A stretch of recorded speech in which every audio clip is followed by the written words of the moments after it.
अस्सलामुअलैकुम, welcome to my YouTube channel. Pakistan ने England के अगेंस्ट जो 3 मैचों पर मुश्तमिल टेस्ट सीरीज़ है उसके लिए अपना स्क्वाड अनाउंस कर लिया है और स्क्वाड आपके साथ इस वीडियो में शेयर करूंगा। और स्क्वाड में जो प्लेयर नहीं है, फवाद आलम, मोहम्मद अब्बास, यासिर शाह, वो कहाँ गए, उनको किस वजह से ड्रॉप किया गया, इसके ऊपर भी बात करेंगे।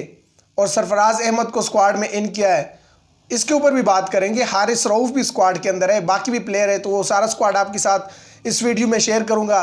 लेकिन उससे पहले अगर आपने हमारे चैनल को सब्सक्राइब नहीं किया तो चैनल को सब्सक्राइब कर दीजिए और साथ में बेल आइकन के ऊपर भी क्लिक कर दीजिए ताकि हर नई आने वाली वीडियो सबसे पहले आप तक पहुंचती रहे। पाकिस्तान ने स्क्वाड अनाउंस कर लिया। स्क्वाड आपको स्क्रीन पर नज़र आ रहा होगा कि कौन सा स्क्वाड है। नए प्लेयर आपको नज़र आ रहे हैं स्क्वाड में, लेकिन जो प्लेयर आउट हो चुके हैं स्क्वाड से उनके ऊपर सबसे पहले बात करते हैं।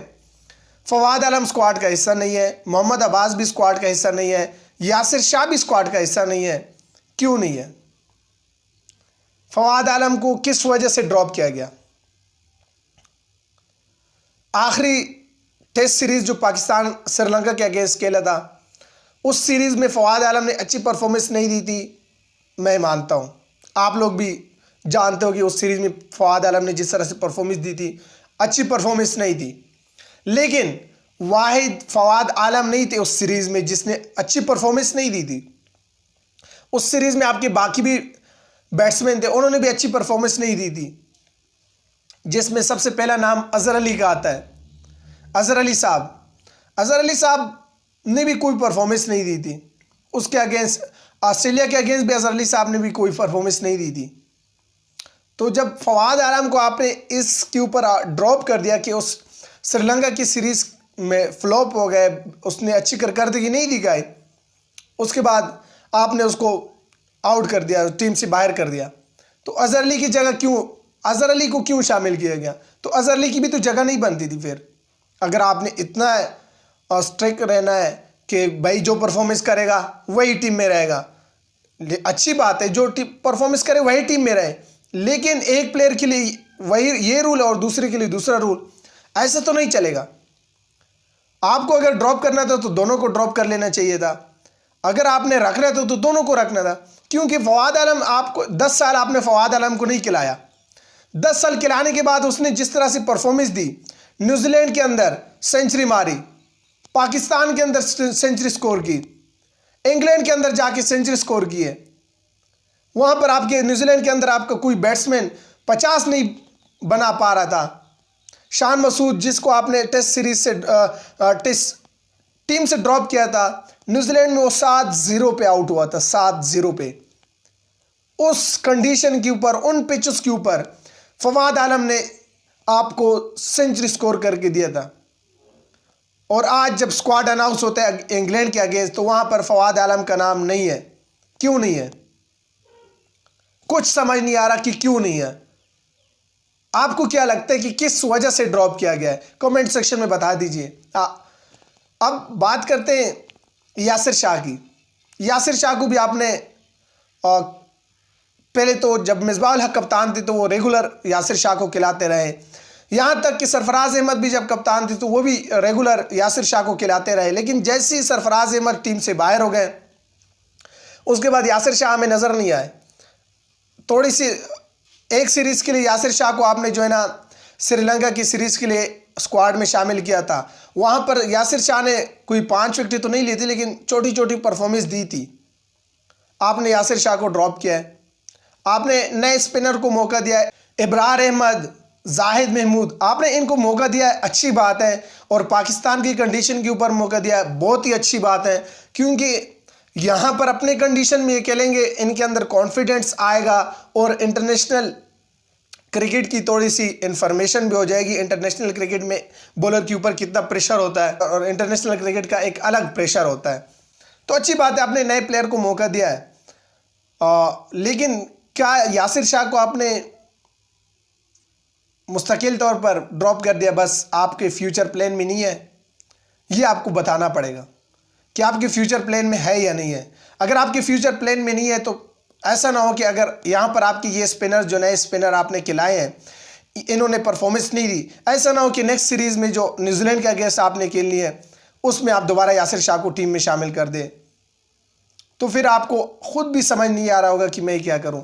तो अगर आप लोगों ने एक प्लान बना लिया कि यासिर शाह के साथ हमने नहीं जाना, क्योंकि नुमान अली ने भी लास्ट सीरीज़ में अच्छी परफॉर्मेंस नहीं दी थी, नुमान अली की जगह नहीं बनती थी, लेकिन आपने उसको शामिल किया है। उसके ऊपर मैं कोई तनकीद नहीं कर रहा कि आपने क्यों शामिल किया, ठीक है, आपने उसको अपने फ्यूचर प्लान में रखा है। लेकिन अगर यासिर शाह को आपने फ्यूचर प्लान में रखा है और आज इस सीरीज़ से बाहर किया है तो ये अच्छी बात नहीं है। आपको क्या लगता है कि यासिर शाह को क्यों ड्रॉप किया गया? मोहम्मद अब्बास को भी आपने ड्रॉप कर दिया गया। लास्ट 2 सीरीज़ में मोहम्मद अब्बास को आप टीम के साथ लेके जा रहे थे, टीम के साथ, लेकिन मोहम्मद अब्बास को आप खिला रहे नहीं थे, और अब एक मैच भी नहीं खिलाया, आपने उसको ड्रॉप कर दिया। क्यों? या तो उस टाइम आपकी गलती थी या तो अब आपकी गलती है। आपके अगर इस स्क्वाड के ऊपर मैं बात करूं, इस स्क्वाड में आपके पास जो बॉलिंग है, बैटिंग तो चलो पाकिस्तान के अपने कंडीशन है, पाकिस्तान की बैटिंग, पाकिस्तानी बैट्समैन अच्छी बैटिंग कर लेंगे, लेकिन आपके पास आपके जो बॉलर हैं, जो ऑस्ट्रेलिया आपके मुल्क में आई और आपको अपने मुल्क में जाके शिकस्त दे की गई है। अगर आपने जो अपने बॉलिंग जो बॉलर सेलेक्ट किए हैं तो उन्हीं की तरह आपको पिचेस बनाने पड़ेंगे, क्योंकि स्क्वाड में अगर मैं बात करूं तो 4 स्पिनर है आपके पास, मोहम्मद नवाज, नुमान अली, जाहिद महमूद, अबरार अहमद, ये 4 स्पिनर है आपके पास। तो इससे साफ पता चल रहा है कि आपका जो माइंड है वो है कि स्पिन विकेट हम बनाएंगे और हमारे स्पिनर जो है ना मुश्किल में डालेंगे इंग्लैंड के बैट्समैनों को।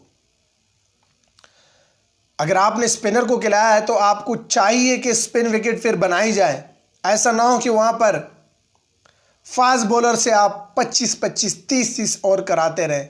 और फास्ट बॉलर के ऊपर आता हूँ, फास्ट बॉलर जो नाम रखे टीम में शामिल किए गए हैं उनके साथ भी ज़्यादती की गई है। अगर आपके उनके साथ ज़्यादती की गई है, क्योंकि देखिए आपके पास जो फास्ट बॉलर है वो है हारिस रऊफ़, नसीम शाह, फ़हीम अशरफ और मोहम्मद अली, एक नया नाम है, और वसीम जूनियर, ये फास्ट बॉलर है आपके पास। अब इसमें हारिस रऊफ़ को आपने शामिल किया गया है।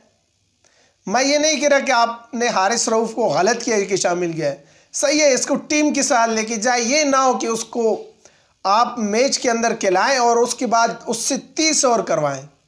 आपने शहनशाह के साथ भी यही किया। जो शहनशाह को आज इंजरी हुई है, शहनशाह आज पूरी तरह फिट नहीं हो रहे, उसको आप खिलाते जा रहे थे। T20, ODI, टेस्ट, हर फॉर्मेट खिला रहे थे, यहाँ तक कि PSL बाकी लीग्स में भी शहनशाह खेल रहे थे।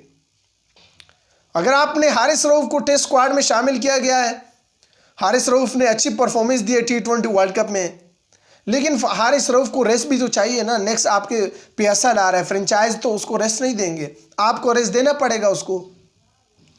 आपके पास बाकी बॉलर थे, ये नहीं है कि बॉलर नहीं थे, आपके पास अब्बास था, मीर हमजा था, ये नहीं कि आपके पास बॉलर नहीं थे। आप उन बॉलर को मौका देते।